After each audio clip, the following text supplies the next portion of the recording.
Hello everybody and welcome to Ignite. I'm here with Mickey from Semperis. And Mickey, what brings you to the show? You forgot the weather. No, I'm kidding.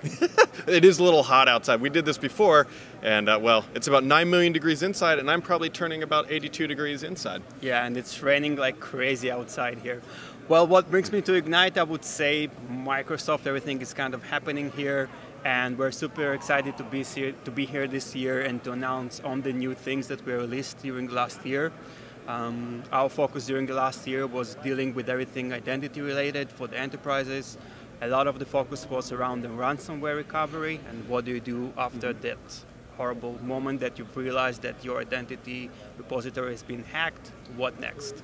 Gotcha. Why don't we dive into the identity component here? Can you dive into that? Because that's obviously a growing part of everything that we're doing anymore between on-prem, hybrid, and cloud. The identity travels with you, but can you just kind of talk about what you guys are doing in that area? Yeah, sure. So you just touched the exact point. Everything is now kind of identity related, especially with the cloud story and the hybrid story. And we're actually having a conference about it. It's called Hybrid Identity Protection, where this is the main topic that we're focusing on what is this new identity environment looks like and what you should be thinking about when you have your Active Directory on premises on one side, and then you have your extension to the identity in the cloud on the other side, which is typically multiple identities. So how's that is going to look like, and how do you protect that? Gotcha. Well, that's where I was going to head with next. Let's talk about that protection, because obviously if you have one identity across the platforms, if it gets compromised, that's going to be a big issue. How do you guys go about protecting that?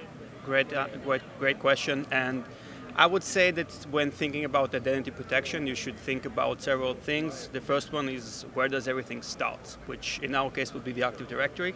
And from there, as you probably know, according to Microsoft, 80% of the identities in their cloud is coming from the Active Directory on premises. Okay. So protecting the Active Directory on premises and being able to say who has access to it, what happens if it's being hacked, what happens if it's being destroyed, and what do you do next? This is where we're starting our focus.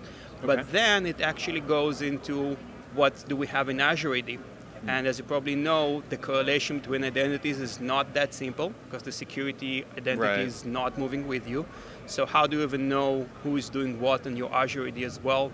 That's another thing that we are focusing on. Gotcha. Very, very interesting. So kicking it over to ransomware, are you seeing actual attacks on the Active Directory tree, or what are you seeing in the ransomware space? We're actually seeing a couple of things, and we always talk about ransomware as opposed to wiper attacks, where the difference is that in ransomware you pay and hopefully you get your things back, while with wiper you pay and that's about it. But what we've been seeing, we had conversation with customers that got their entire Active Directory encrypted in less than 8 minutes end-to-end. Global organization, fully encrypted and complete mess. So we've seen several of those. So when that happens, what is your advice to those people? If their tree is entirely encrypted, what do they do? What are the next steps? So you need to think about a couple of things. The first one, you should assume, and we saw that as well, that your backups may be encrypted as well. And your recovery server probably is going to be encrypted as well. So you should probably have a plan in place of how do you start by recovering your recovery server, and that's typically from something coming offline.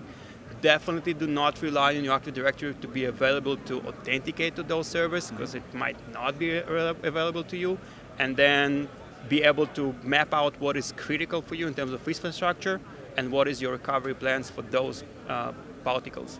In that type of a scenario where your Active Directory is encrypted, how long are you looking at for an outage? Even if your best case scenario and worst case scenario? So it's interesting, but last year we had actually somebody from Microsoft sharing stories of what they've been seeing. And the worst case scenario, as you guys probably have seen in the news and read in the newspapers, can take weeks. The good case scenario, if you actually have some kind of a solution, a third-party solution in place, like what we do, and you have tested it and you know what should be done, I would say you can be up and running in less than an hour. Okay, so less than an hour of downtime. I mean, that's pretty significant if you're under that type of an attack. Yeah. Interesting. So what else is going on with you guys? So where are you at on the show floor? We are in booth 231, and I'm happy to say that we actually have been seeing a lot of traffic. I think it has to do with our new t-shirts that we're giving away. We have introduced the Cyber Steve, who is actually helping you to fight cybercrime. So you're welcome to step by and pick up a shirt. Gotcha. Is there anything else you want to let our audience know about what you guys are doing or what's happening in your lives this year? I think that the most interesting part, at least from my perspective right now, is the hybrid identity protection that seems to be drawing a lot of attention from people all over. It's quite surprising, but we're having the convention again this year in New York. And last year we had more than 30% of the attendees actually coming from abroad. And we expect the same thing for this year as well. Gotcha. I mean, that's fascinating. It's the identity world is only going to get more pervasive, I think, as we go on. Right now, obviously, we have a lot of on-prem and hybrid customers. More people are moving to the cloud, but that identity's got to travel, and it's got to travel frictionless. And so, interesting. Where can people find you, and where can they learn more? So you're welcome to visit us at semperis.com, and you can learn a lot there. And we're attending conferences all across the U.S., so we'll be happy to meet you near your city. Great. Well, thanks for stopping by, Mickey. We very much appreciate your time and letting you know what you're up to here at Ignite. Thank you. I appreciate it.